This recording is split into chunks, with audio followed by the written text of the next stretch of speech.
नमस्कार। मैं डॉक्टर शिखर गुप्ता हूँ और मैं ईएनटी कंसल्टेंट हूँ प्रिस्टीन केयर में।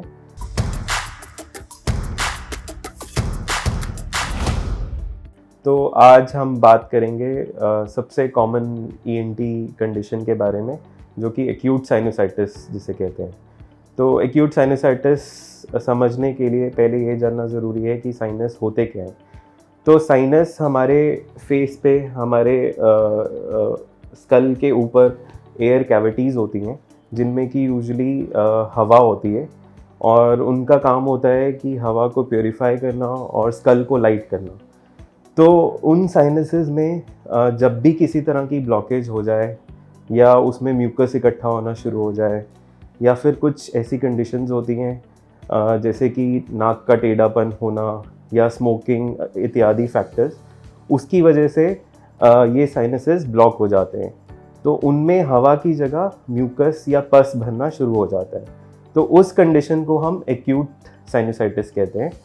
एंड एक्यूट साइनोसाइटिस इसीलिए कहते हैं क्योंकि यूजुअली मरीज़ 5 से 10 दिन के लक्षण होते हैं उसको शुरुआती तौर पे, और क्रॉनिक साइनोसाइटिस तब कहते हैं जब यही acute sinusitis over a period of months, मतलब कुछ महीनों तक परसिस्ट करता जाए, तो वो क्रॉनिक साइनोसाइटिस हो जाता है। तो एक्यूट साइनोसाइटिस के सबसे कॉमन लक्षण होते हैं नाक का बंद होना, नाक बहना, गले में रेशा गिरना, म्यूकस गिरना और सर दर्द होना।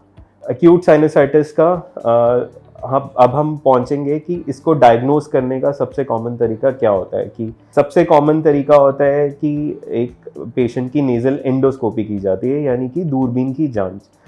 दूसरा कॉमन तरीका डायग्नोसिस का नेज़ल एंडोस्कोपी के बाद होता है पेशेंट का एक एक्सरे साइनसिस का कराना या फिर एक सीटी स्कैन साइनसिस का कराना।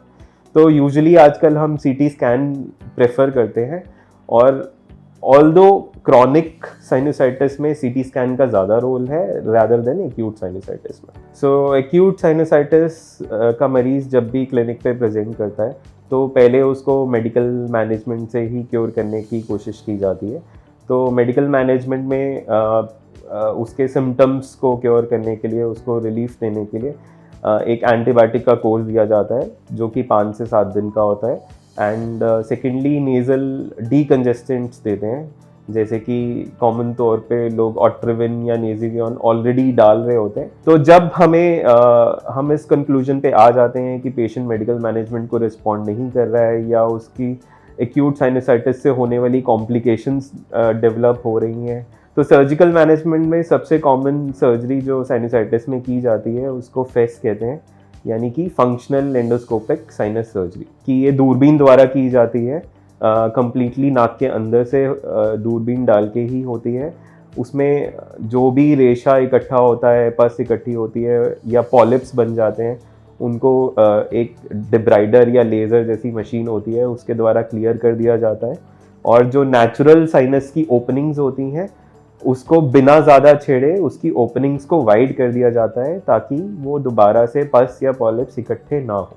एक्यूट साइनोसाइटिस या क्रॉनिक साइनोसाइटिस जैसे किसी भी मरीज़ में या आपके किसी मित्र में ये आप जानते हैं जिसको कि ऐसे सिम्टम्स हैं, तो तुरंत उसको अपने एक ईएनटी स्पेशलिस्ट से कांटेक्ट करना चाहिए ताकि पेशेंट को सही समय पे सही ट्रीटमेंट मिल जाए और वो कॉम्प्लिकेशंस में ना डेवलप हो।